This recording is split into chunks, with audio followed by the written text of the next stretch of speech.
Today is once again the day set aside for honoring grandparents. Number one, this is the Lord's Day, and He always takes top billing, if you will.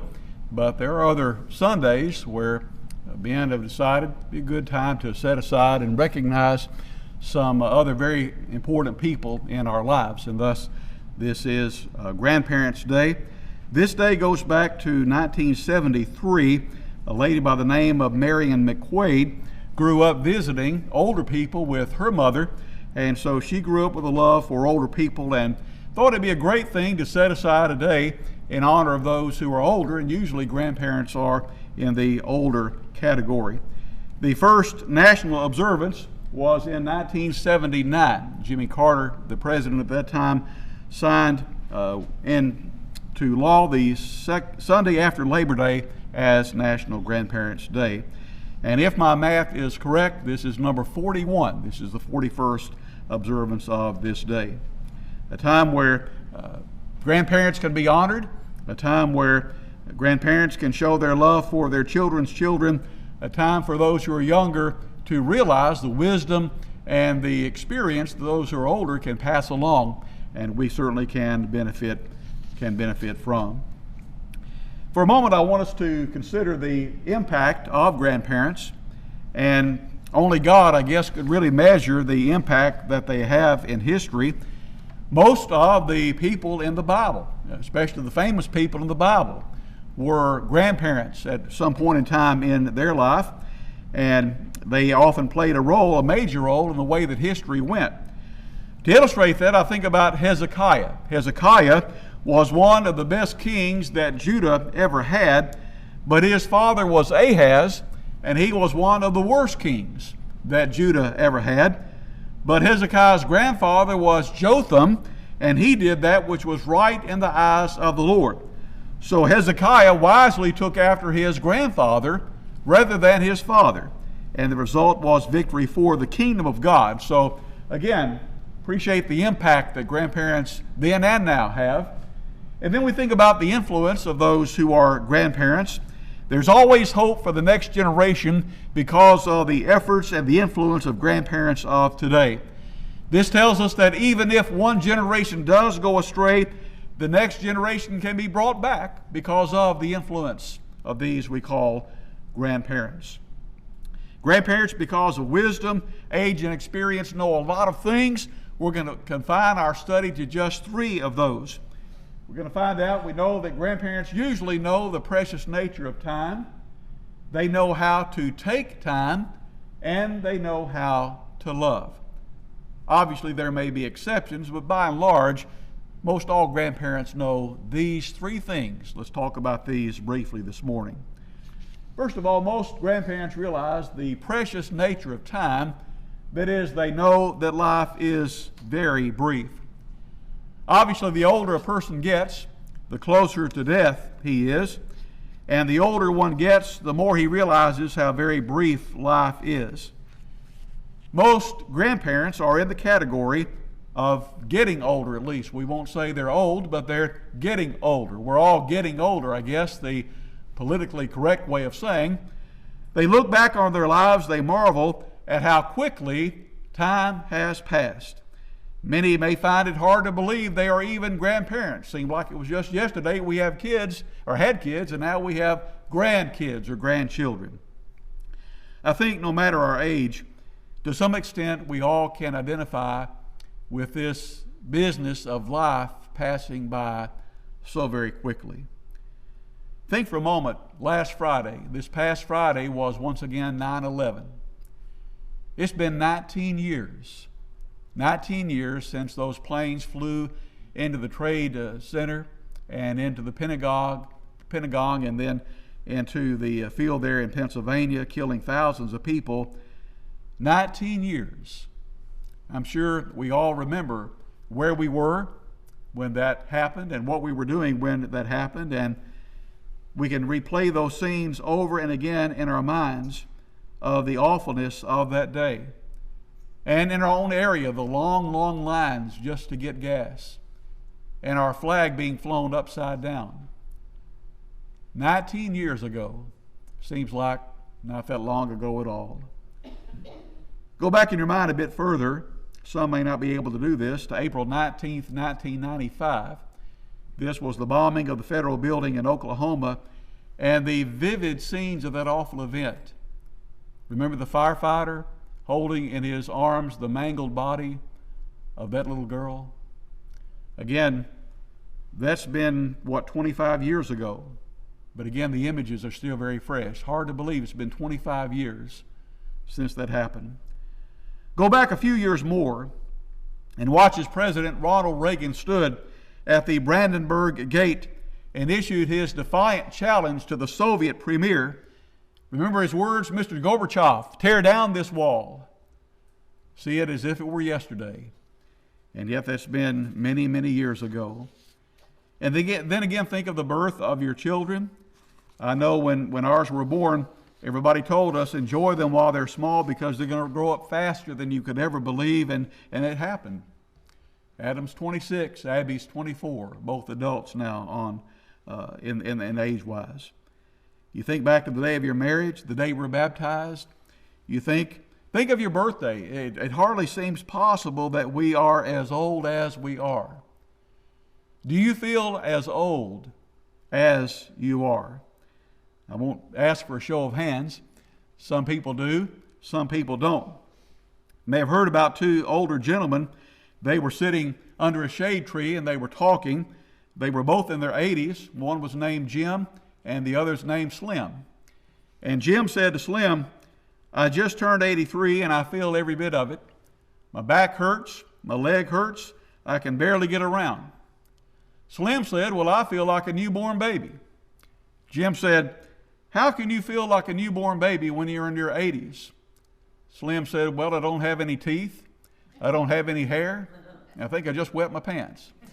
So some people feel as old as they are, and some people don't. The point is, life is brief, and time flies by, and grandparents can identify with that. Of course, the Bible tells us of the fleeting nature of time. Verses like Psalm 90:10, Moses wrote this, you might live to be 70, you might live to be 80, no matter how long you live, it is soon cut off. I mean, it goes by so quick, and then we fly away. Job knew of how brief life was. He said, my days are swifter than a runner. They flee away, they see no good. He said in the next verse, in Job 9:26, they pass by like swift ships, like an eagle swooping on its prey. Again, that happens very quickly, almost so quickly you can't see it, and that's really a lot like life. James reminds us that life, the span of life is like to a vapor.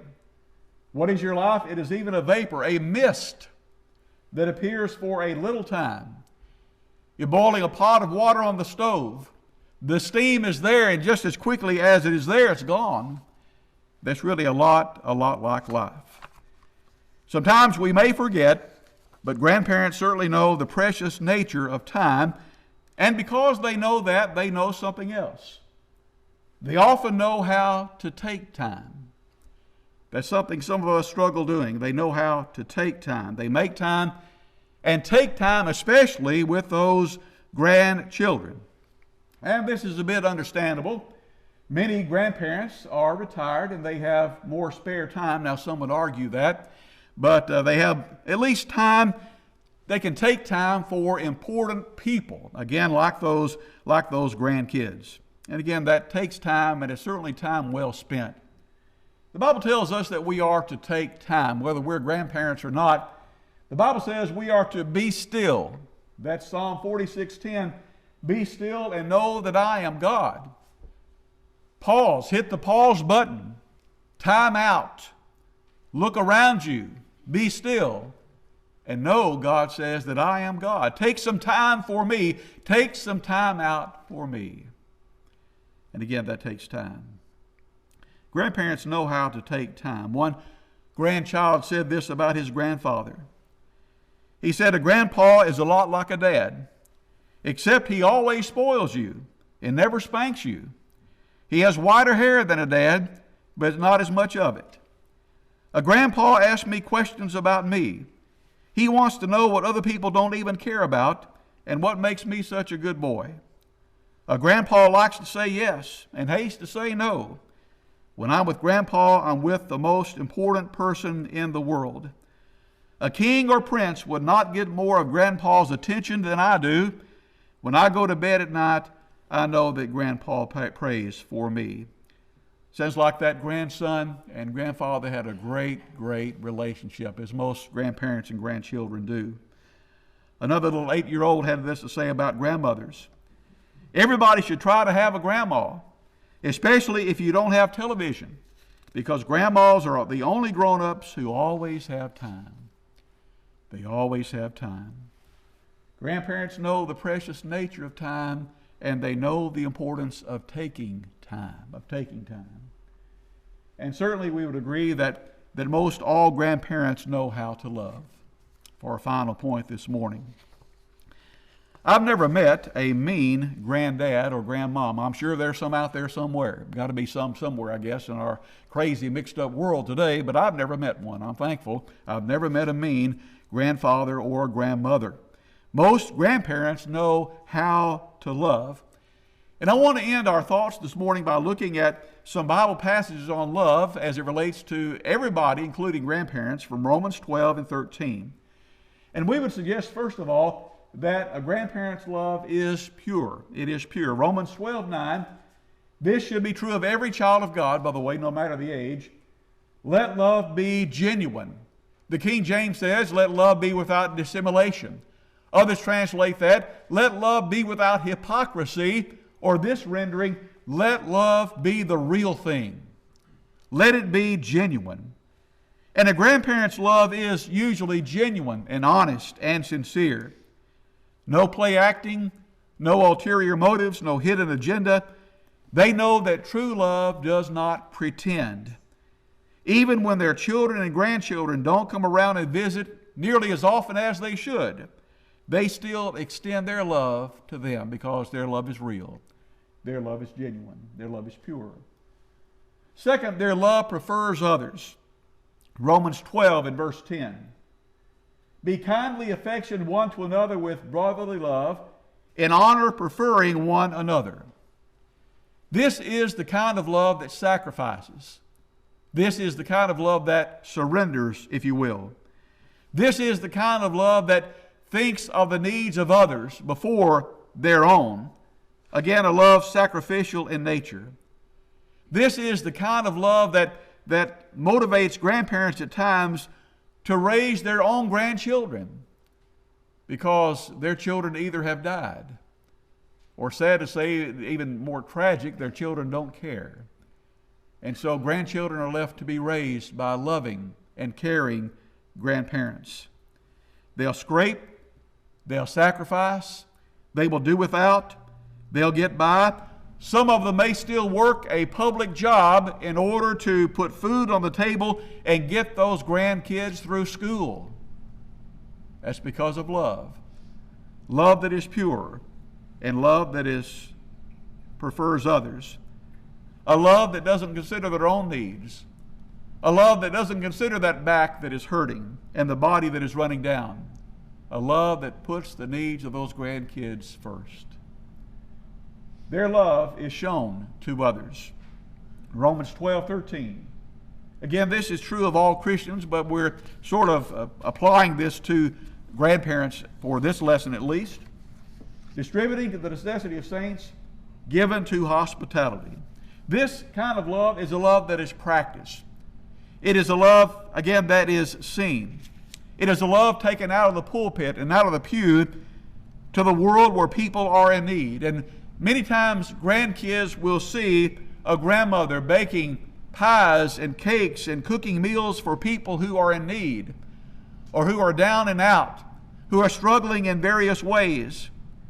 Many times grandchildren will see grandfathers helping a neighbor who's down and out, maybe helping him work on his car, helping around the house. These are all good deeds that others see, and what a lasting influence that can have on those who are younger. Christianity is a religion of principles that must be practiced, and that's certainly the case when it comes to love. Grandparents, their love is preventive. That's Romans 13:10. Love does no ill or love does no wrong to a neighbor. There are some things that are never present when love exists. That is, when you have love, you have that which prevents a number of things from ever happening. Here, love works no ill or love does no wrong. That is, love will never wrong another. Never wrong another. Two people who love each other as they ought prevent a lot of things from happening that otherwise would happen were it not for love. Grandparents do their best to help with grandkids who lack love and guidance from their parents. Grandparents will pray over those grandkids. They will shed tears. They will toss and turn at night, greatly concerned about situations in their grandchildren's lives that they are powerless to do anything about. I do not know that from experience. I am not a grandparent, but I know that when I look at my dad and my mom, who are grandparents. And I can see the grief and sadness in their eyes at times as they look at their grandkids, many of whom are not doing right, who are not living right. They were raised better, but aren't living better. And it's a heartbreaking thing to see. Just look in their eyes and you see the hurt in the eyes. Many of you can identify with the same thing because of the great love you have in your heart for your family, these precious people. And so, happy Grandparents' Day. I think of grandparents, I think of chocolate chip cookies, and that's sort of the graphic that I put up there. The book has little to do with it. It's the cookies. I think about my grandmother who baked and did all that for us, and we always had a great time whenever we were able to visit either side of the family. Most of us, I think we can safely say most of us, especially those of us who are older, our grandparents are gone. They've been gone a long time. They've gone on to their reward. I was asked and privileged to preach the funeral sermons of 3 of my grandparents. My grandfather Cox died in 1970, I believe it was, so I was barely a Christian at that time, certainly not a preacher, but I had the privilege of preaching my grandmother Cox and my grandmother and grandfather Rawdon's funeral service, and it was an honor to be asked to do that. And you do that and you think back. You stand up there and you're talking to people, but in your mind you're thinking back about those visits and the food and the fun, and sometimes the getting in trouble and it being overlooked, because that's what grandparents sometimes do.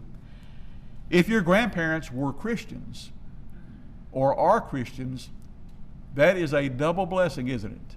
I mean, that is a great, great blessing and then some, because that means at some point in time they were taught the truth. And it means they responded to the truth in faith in Jesus. No grandparent is perfect, and they repented. They knew that, and they repented. They confessed their Lord. They were baptized in water. They became New Testament Christians. They may have done that at a young age and remained faithful. At times they may have struggled when it comes to spiritual matters, and they repented and asked for prayer, and they were forgiven, as all of us who are Christians have done before and do. We're thankful for those who are older.